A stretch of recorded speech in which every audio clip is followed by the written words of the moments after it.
c'est à cause des instructeurs qui ne permet pas à ce que l'armée béninoise soit suffisamment formée, puisse suffisamment s'équiper, puisque ce sont eux les preneurs de décisions. Donc à partir de ce moment, un coup d'État pouvait même éclater, parce que ce sont des déclarations chocs. Ce sont des déclarations chocs que M. Ibrahim Traoré a fait. Donc devant un président qui est tellement complexé par l'occidentalisation, comment vous voulez que l'AES puisse travailler avec ces gens-là? Comment vous voulez que l'AES a démontré que le Bénin allait connaître encore plus des actes terroristes en 2024? Maintenant, j'aimerais vous montrer une carte. Ici, voilà, cette carte. Cette carte, regardez, vous avez ici le Burkina Faso, le Niger, et ici, vous avez le Bénin. Mais si on remarque bien, il y a une frontière entre, enfin, je peux appeler ça carrément 3 frontières. C'est une zone carrément de 3 frontières entre le Bénin, le Burkina Faso et le Niger. Mais les points bleus que vous voyez ici, en légende, ils ont dit, les points bleus témoignent des événements violents dans un pays côtier à moins de 50 km de la frontière. C'est-à-dire que le long de la frontière entre les pays côtiers, entre les pays côtiers et les pays de l'AES, comme vous voyez là, c'est à ce niveau que les attaques se sont multipliées. Donc le Bénin fait face en même temps aux terroristes du Nord qui peuvent faire frontière avec le Burkina, en même temps avec les terroristes du Nord qui peuvent faire frontière avec le Niger. Mais Tania, le chef d'état-major a déclaré qu'il était en train de rechercher une synergie d'action. En plus, il a déclaré qu'il était parti dans l'AES, notamment au Burkina Faso, à 2 reprises. Il lui a été répondu, ce n'est pas lui qui a dit, mais la réponse de l'AES était claire. Ils lui ont dit, nous sommes tout à fait pour travailler avec vous, mais nous ne pourrons pas travailler avec vous aussi longtemps que vous avez pour maître instructeur la France.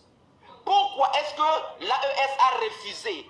Mais parce que l'AES avait déjà l'expérience des manœuvres subversives de la France dans leur confédération.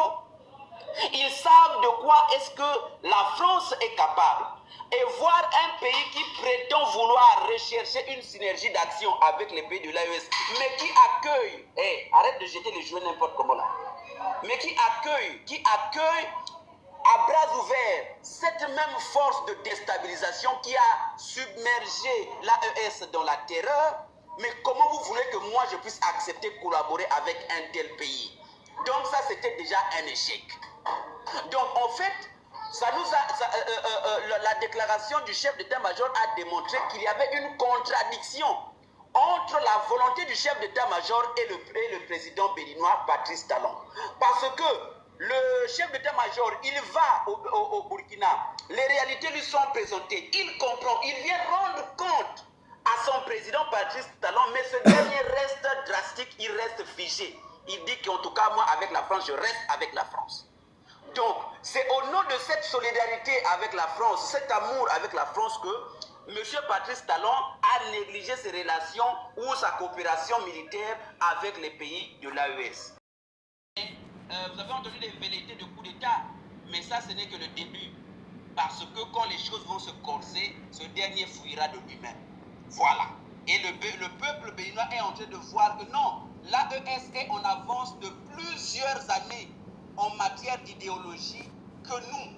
Voilà. Donc les pays de l'AES sont appuyés par des réflexions panafricaines. C'est ce qui fait qu'ils ont une vision beaucoup plus large, beaucoup plus avancée. Aujourd'hui, le Sénégal commence à reconnaître que c'est la France qui déstabilise le Sahel. On est étonné. Mais au départ, ceux qui disaient non, nous sommes souples avec eux. Donc, je chute pour dire, Tania, le combat continue. Je demande à ce que, et plutôt, Tania, il y avait juste un petit détail. Je ne sais pas si vous vous souvenez, Namasa, j'avais parlé. Oui, je chute carrément. Je ne sais pas, Namasa, si tu te souviens, j'avais parlé ici sur ce live du risque notamment de la quantité de produits qui a été reçu en Côte d'Ivoire. Mais je vous invite à aller voir, il y a un ingénieur agronome ivoirien qui est revenu sur le sujet, qui a dit exactement chose qui a alerté encore le peuple ivoirien sur les risques liés au fait que le nitrate d'ammonium, si ça tombe dans les mauvaises mains, ce sera vraiment comme une c'est pas le sujet catastrophe. aujourd'hui, là, Voilà, on va en donc parler merci après. beaucoup. Merci à toi. Oui, merci. Merci docteur, merci pour ton intervention. On va écouter monsieur Tom, c'est qui? Je ne me trompe pas, hein, c'est qui est... Tu es revenu? Oui, je suis là. Bonsoir tout le monde. Oui, bonsoir. En fait, moi j'interviens par rapport à l'intervention de national, parce que tu m'as appelé le RFT. Je n'ai pas l'habitude de parler sur le panel, mais je me forcerai, mais excusez-moi, je ne suis pas l'habitude du panel. En fait, quand il a dit que derrière Assimi, qu'il y avait un blanc, je me porte en fou, parce que Mahmoud, c'est un malien pur sang. Il était l'aide de camp de ATT avant d'être